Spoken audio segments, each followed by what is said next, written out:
ठाकूर कोकणशाहीच्या दिवसभराच्या बातम्या या विशेष बुलेटिन मध्ये आपल्या सर्वांचं स्वागत करते। चला तर मग जाणून घेऊया सिंधुदुर्ग जिल्ह्यासहित संपूर्ण कोकण आणि अखंड महाराष्ट्रात नेमकं काय काय घडलं।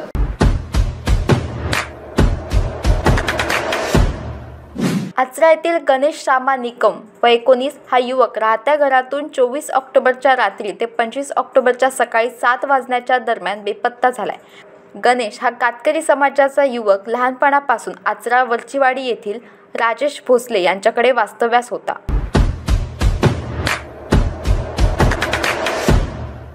सिंधुदुर्ग जिल्ह्यातील अनेक गावात अद्यापही विद्युत वाहिन्या व खांब धोकादायक स्थितीत उभे आहेत। मात्र याकडे ऊर्जा मंत्र्यांसह अभियंत्यांचे लक्ष जात नसून प्रीपेड स्मार्ट मीटर बसवण्याकडे लक्ष जात आहे। त्यामुळे महावितरणच्या सेवेवर जिल्ह्यातील वीज ग्राहकांकडून सवाल केला जातोय।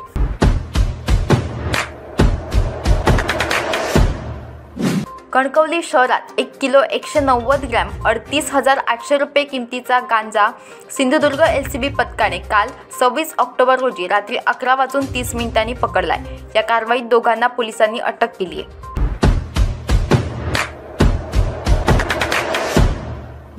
कुडाळ मालवण विधानसभा प्रमुख तथा माजी खासदार निलेश राणे यांचे आज सिंधुदुर्गात आगमन झाले। बांद्यात ढोल ताशांच्या गजरात फटाक्यांच्या आतषबाजीत जंगी स्वागत करण्यात आले। स्वागतानंतर शेकडो गाड्यांच्या ताफ्यासह निलेश राणे यांचे कुडाळमध्ये आगमन झाले।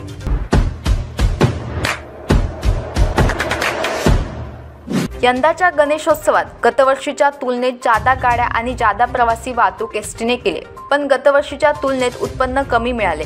एसटीने यंदाच्या गणेशोत्सवात 10,662 प्रवाशांची वाहतूक करून 3,51,36,591 एवढे उत्पन्न मिळवले।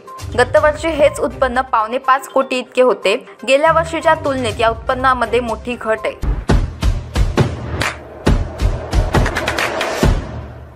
याबरोबरच कोकणशाहीच्या दिवसभराच्या बातम्यांमध्ये इथेच थांबतोय, पण तुम्ही मात्र दिवसभराचे अपडेट्स आणि ताज्या घडामोडी जाणून घेण्यासाठी कोकणशाहीचं YouTube चॅनल सबस्क्राइब करा, फेसबुक पेज लाईक करा आणि Instagram पेजला फॉलो करायला विसरू नका।